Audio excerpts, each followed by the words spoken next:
लोग topic discuss कर रहे हैं, बहुत इंपॉर्टेंट टॉपिक है, और वो रेफ्रिजरेशन एयर कंडीशनिंग का कार एयर कंडीशनिंग सिस्टम, जो कि ITI RAC स्टूडेंट्स के लिए हमने ये बनाया है। और ये बहुत ही ज़्यादा इम्पोर्टेंट इसलिए बन जाता है क्योंकि इसका जो वर्किंग ऑफ कंप्रेसर है, उसका वर्किंग अभी आप इसमें आप वीडियो में समझेंगे भी, पूरी आप वीडियो अंत तक बने रहिएगा। तो उसमें आप देखेंगे कि जो कंप्रेसर की वर्किंग है वो कुछ डिफरेंट है। जो कन्वेंशनल कंप्रेसर है हमारे जो काम होते हैं उससे हमारा टोटली डिफरेंट है। तो अब ये आप भी देखेंगे। तो इस तरह आप इंट्रोडक्शन देख रहे हैं।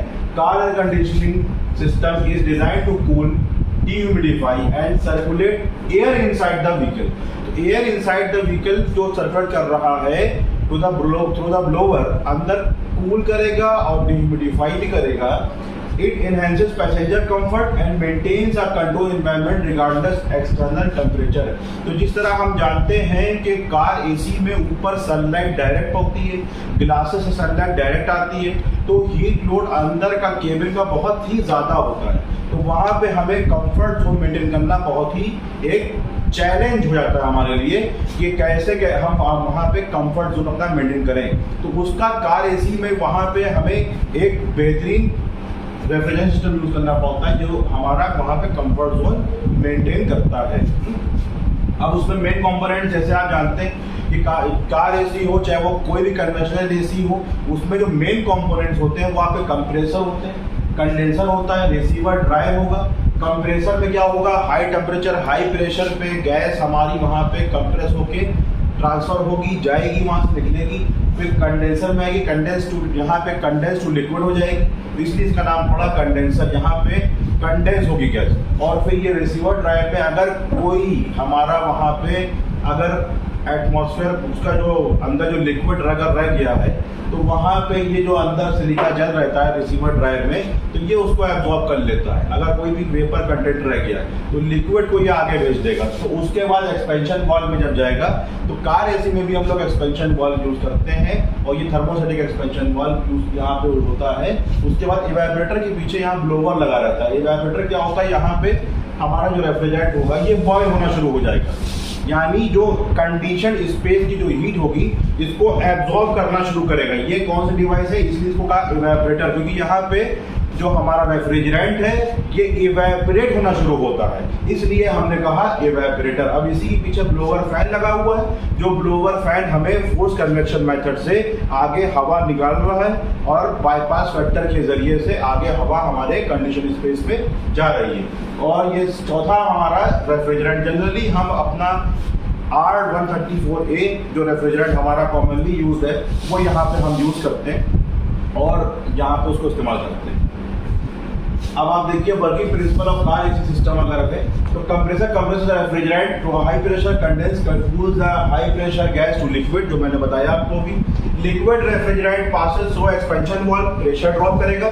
हमेशा ये ध्यान रखना बच्चा कि एक्सपेंशन वाल्व प्रेशर को ड्रॉप करता है, और ये थ्रॉटलिंग डिवाइस है। ये थ्रॉटलिंग डिवाइस है, रेफ्रिजरेंट के फ्लो को कंट्रोल करता है, ठीक है। Evaporator absorb heat from the cabin air cooling, जो मैंने आपको बताया मैंने। इवेपोरेटर क्या करेगा, जो हमारा कंडीशन स्पेस है जो केबिन है उसकी हीट को एब्जॉर्ब करेगा। Refrigerant evaporates and cycle repeats. अब रेफ्रिजरेंट यहाँ पे इवेपोरेट हो जाएगा और इवेपोरेट होके कहाँ चला जाएगा, दोबारा से कंप्रेसर में चला जाएगा। यही साइकिल रिपीट एंड रिपीट होती चली जाएगी। अब ये आप जो देख रहे हैं ये पूरा का पूरा कंप्रेसर का डायग्राम है, और कंप्रेसर किस तरह का होता है कार AC में। मैग्नेटिक क्लच टाइप कंप्रेसर होता है, मैग्नेटिक क्लच टाइप कंप्रेसर होता है। अब वो किस तरह का होता है अंदर, अब वो हम आपको एक्सप्लेन करने वाले हैं। अब आप देखिए उसको। देखिए सबसे पहली चीज चार्जिंग पोर्ट लगा होगा, यहाँ से हम चार्ज कर सकते हैं, पहली चीज। दूसरा क्या है यहाँ पे, दूसरा आप देख रहे हैं कि ये देखिए पिस्टन लगे हुए हैं, और हमारे पास हाई प्रेशर वेपर यहाँ से निकल रहा है। ये सिलेंडर हेड हो गया, ये मेरा कैम रोटर है, ये कैम रोटर और चलता रहेगा, और ये हमारा वॉबल प्लेट है। ये वॉबल प्लेट ऐसे ऐसे चलते रहेगी, ये चलती रहेगी, और ये हमारा कनेक्टिंग नॉट है।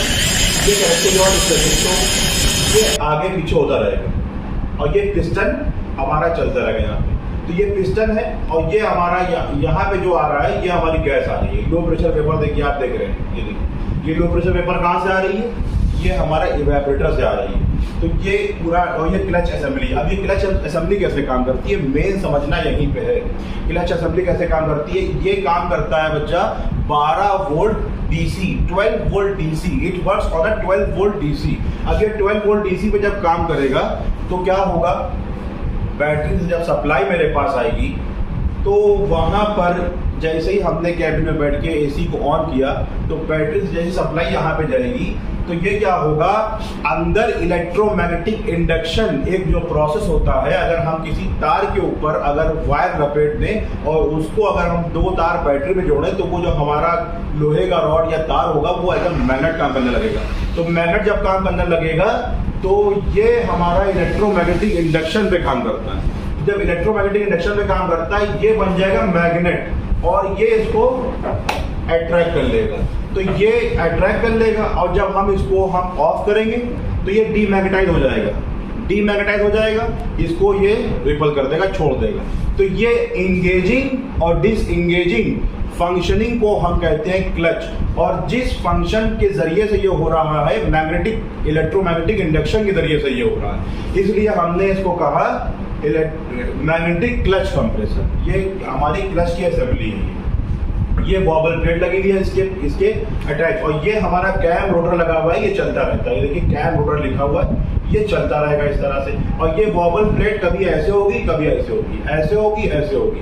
तो ये वॉबल प्लेट जब ऐसे होती रहेगी और ये कनेक्टिंग रॉड जो इससे कनेक्ट है ये पिस्टन को कंप्रेस करता रहेगा, एक्सपेंड करता रहेगा, कंप्रेस करता रहेगा, एक्सपेंड करता रहेगा, कंप्रेस करता रहेगा। तो इस तरह से इसकी प्रोसेस पूरी चलती रहेगी। ये पूरा डायग्राम आपको दिख रहा है, ये मैग्नेटिक क्लच कंप्रेसर का कट सेक्शन व्यू है, अंदर का जो प्रोसेस वहां पे हो रहा है, फंक्शन जो हो रहा है। ठीक है, अब ये जो आप देख रहे हैं कंप्रेसर इंटरनल व्यू, ये भी देखिए, आप इसको देखिए, ये क्लच कॉइल है, यहीं पे इलेक्ट्रोमैग्नेटिक इंडक्शन बनेगा यहीं पे, और ये इससे इंगेज हो जाएगा। अभी आपको हम इसमें वीडियो में भी दिखा देंगे या कि मॉडल में भी, कि वहां पे जब आप देखेंगे तो आपको पता चलेगा कि कितना गैप होता है क्लच असेंबली में और हब में। तो वो गैप जब इंगेज करता है तो हम कहते हैं कि अब वहां पे कंप्रेसर हमारा ऑन हो गया, और वो गैप हमारा जो इंगेज करता है वो इलेक्ट्रोमैग्नेटिक इंडक्शन की प्रोसेस से, उसके प्रिंसिपल से इंगेज करता है। ठीक है, देखिए पिस्टन लगा हुआ है, ये टेफ्लॉन सील लगी हुई है, ये वॉल्व लगे हुए हैं, ये क्लच कॉइल है। ये कॉइल जो हमने कहा कि ये कॉइल आपको मैंने जब अभी बताया कि अगर एक लोहे की रॉड है उस पर अगर हम कॉपर वायर लपेट दें, राउंड कर दें, और उन कॉपर वायर को अगर बैटरी से जोड़ेंगे तो हमारा लोहे का रॉड मैग्नेट बन जाएगा। तो ये हमारा इलेक्ट्रोमैग्नेटिक इंडक्शन की प्रिंसिपल पे वर्क करता है। ये इसका बेरिंग लगा हुआ है, ये पुली है, ये पुली लगी हुई है, ये कंप्रेसर शाफ्ट सील है। ये कंप्रेसर शाफ्ट यहाँ पे सील लगाना इसलिए जरूरी होता है कि जो ऑयल हो जो हमारा वो लीक ना करे, इसलिए यहाँ पे। और ये पिस्टन असेंबली है, देखिए आप, 1 2 और पीछे 3 है। तो ये इस तरह के ये पिस्टन यहाँ लगे हुए हैं। अब ये वॉबल प्लेट ऐसे ऐसे चलती रहेगी, पिस्टन कंप्रेस करते रहेंगे कनेक्टिंग रॉड के जरिए से। अब ये AC सिस्टम लेआउट है पूरा, आप देख रहे हैं। कंप्रेसर शुरू करते हैं। कंप्रेसर से कंप्रेसर ने जब अपना हाई टेम्परेचर हाई प्रेशर से, ये आप देख रहे हैं जो ये मैग्नेटिक क्लच कंप्रेसर, जैसे कि मैंने अभी शुरुआत में बताया वीडियो में कि जो कार AC में कंप्रेसर यूज होता है ये कन्वेंशनल कंप्रेसर से डिफरेंट है।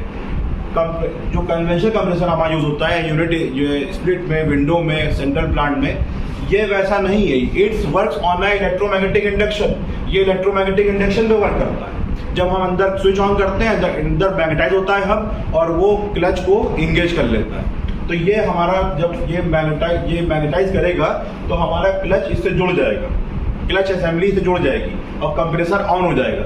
और जब कंप्रेसर हमारा ऑन होगा तब हमारी वर्किंग प्रोसेस बिल्कुल सेम है। पिस्टन लगा हुआ है, रेसिप्रोकेटिंग कंप्रेसर होगा, वो हमारा रेफ्रिजरेंट को हाई टेम्परेचर हाई प्रेशर पे कंप्रेस कर देगा। कंप्रेस करने के बाद कंडेंसर हो जाएगा। कंडेंसर के बाद हमारा ये लगा हुआ है रिसीवर के बाद यहाँ से एक्सपेंशन वाल्व से इवेपोरेटर, देख रहे हैं आप, इवेपोरेटर से ये होते हुए हीट एक्सचेंजर से होते हुए ये वहाँ वैक्यूम कलेक्टर, देखिए लिखा हुआ वैक्यूम कलेक्टर है। उसके बाद यहाँ पे कंप्रेसर में दोबारा से ये आ जाएगा। अब अगर ये तो हो गई कूलिंग साइकिल, अब हीटिंग साइकिल कैसे होगी इसमें?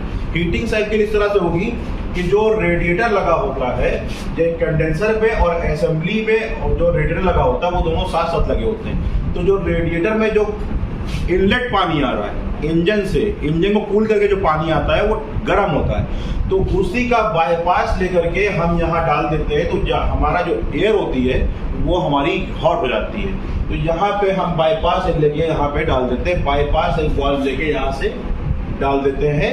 तो इसमें कनेक्ट इसको करते हैं, तो वो जो इनलेट आ रहा है इंजन की हीट लेके आ रहा है पानी, वो ही पानी यहाँ पे चला जाता है, अपनी हीट को रिजेक्ट कर देता है। तो हमारा केबिन वहाँ पे हॉट हो जाता है। तो इस तरह से कार एसी में हीटिंग सिस्टम वर्क करता है। या तो वहाँ पे इलेक्ट्रिकल कॉइल लगा देते हैं, वो उस तरह से हमारा वर्क करता है। ठीक है। अब ये जो रेफ्रिजरेंट फ्लो साइकिलिंग है, आप यहाँ से बहुत आसानी से देख रहे हैं, अलग अलग मेंशन किया गया है कि ये रेड क्या कर रहा है, हाई प्रेशर हाई साइड। तो हाई प्रेशर हाई साइड देखिए, कंप्रेसर के देखिए जो ये रेड लाइन है ये हाई प्रेशर हाई साइड है।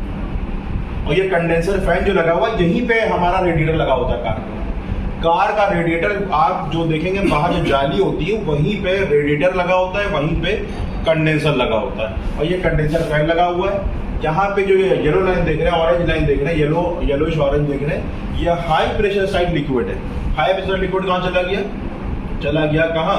ड्रायर में। अब ड्रायर में जब जाएगा तो उसका प्रेशर ड्रॉप हो जाएगा। लो प्रेशर साइड लिक्विड, तो ये ड्रायर यहाँ चला गया। अब ये यहाँ जा करके इसका कलर देखिए चेंज हो गया है, पर्पल से भी लाइट हो गया है। Low pressure side gas. अब ये आ गया इवेपोरेटर में, आगे ब्लोवर लगा होगा, ये हमारी हवा जा रही है केबिन में, जो कार में लोग बैठे हैं उनको हवा मिल रही है। अब ये कूल एयर है, फोर्स कन्वेक्शन मेथड से यहाँ से ये एयर हमारी केबिन में जा रही है और वापस से ये इस यहाँ से अपनी हीट को रिजेक्ट करके, अपना हीट एब्जॉर्ब करके और रेफ्रिजरेंट बॉयल होकर के यहाँ से वापस कंप्रेसर में आ जाएगा। ये रेफ्रिजरेंट फ्लो सिस्टम है कार एसी में। ठीक है। आपने भी देखा था वीडियो में कार एसी के, तो ये पूछता वर्किंग मॉडल। अब ये वर्किंग मॉडल आप देख रहे हैं, आप सब देख रहे हैं वर्किंग मॉडल। ये सब ITI के स्टूडेंट्स हैं हमारे और ये ट्रेनिंग है यहाँ के। तो अब ये कार एसी के वर्किंग मॉडल में आप देख रहे हैं, ये हमारा जो है ये इलेक्ट्रोमैग्नेटिक क्लच कंप्रेसर है। ये देखिए, जो अभी आपने आपको दिखाया था कि कितना गैप रहता है, ये देखिए आप गैप देखिए, ये देखिए ये जो गैप है ये किससे नापा जाता है बच्चा? ये फिलर गेज एक आता है, उससे गैप हम मेजर करते हैं। अगर उससे कम है तो उसको मेंटेन करते हैं, मेंटेनेंस करते हैं इसकी। अगर उससे उसी से हम इसको फिलर गेज से, ये देखें आप, ये चिपक जाएगा तो ये साथ चलेगा इसकी। अब ये कैसे होगा? जैसे आपने कार एसी में बैठे हुए अंदर केबिन में, आपने ऑन का स्विच किया, ऑन का स्विच किया, जैसे ही आपने ऑन बटन का स्विच ऑन किया, उसके बाद यहाँ पे ये जो आप देख रहे हैं 12 वोल्ट की सप्लाई इसमें आई है। ये 12 वोल्ट DC की सप्लाई इसमें आ जाएगी और ये इलेक्ट्रोमैग्नेटिक इंडक्शन के प्रिंसिपल से ये बन जाएगा मैग्नेट। अब जब मैग्नेट बन जाएगा तो ये इससे इंगेज कर लेगा। ये देखिए आप, ये इंगेज कर लेगा इससे। अब जब इंगेज कर लेगा तो ये कंप्रेसर को ऑन कर देगा, साथ चलता रहेगा। ये अब जब आपको ये पूरा प्रोसेस पता है, अब इसके बाद क्या होगा? कंप्रेसर हाई टेम्परेचर और हाई प्रेशर पे कंप्रेस करेगा, कंडेंसर में जाएगा। ये आप देख रहे हैं कंडेंसर है, ये कंडेंसर असेंबली। इस तरह से ये 12 वोल्ट DC पे भी काम कर रहा है, पंखा भी इसका, कंडेंसर फैन। इसी के आगे हमारा रेडिएटर लगा होता है जो इंजन को कूल करता है। फिर वहाँ से हमारा रेफ्रिजरेंट आएगा और वो थर्मोस्टेटिक एक्सपेंशन वाल्व में जा करके इवेपोरेटर में आ जाएगा। ये आपका इवेपोरेटर लगा हुआ है, ये इवेपोरेटर कॉइल लगा हुआ है, ये उसका ब्लोवर है, ये उसका ब्लोवर लगा हुआ है। तो ये इस तरह से हमारा पूरा काम करता है कार एसी। ये मोटर लगाया गया है, ये जो इंजन का काम करता है। पुरानी गाड़ियों में क्या होता था, हमारा जो इंजन से ड्राइव होता था कंप्रेसर, अब क्या किया गया है, अब अलग से एक मोटर प्रोवाइड कर दिया गया है। तो उसमें हाई कूलिंग भी होती है और परफेक्ट कूलिंग होती है, कंफर्ट जोन मेंटेन होता है। तो समझना इसमें वही है, आप सब जानते हैं बाकी पूरा प्रोसेस कार रेफ्रिजरेशन का कैसा वर्किंग हो रही है, लेकिन समझना इसमें क्या है, जो इसका कंप्रेसर है बस वो अलग है। आपको वो समझना है कि ये इलेक्ट्रोमैग्नेटिक इंडक्शन पे काम करता है। इलेक्ट्रोमैग्नेटिक इंडक्शन पे काम करने की वजह से इसको हमने नाम दिया है मैग्नेटिक क्लच कंप्रेसर, और उसी की वजह से इसमें इंगेजिंग और डिसएंगेजिंग होती है। जब ये डीमैग्नेटाइज होता है तो डिसएंगेजिंग हो जाती है, जब मैग्नेटाइज होता है तो इंगेजिंग हो जाते हैं। तो इस तरह से काम करता है। ओके।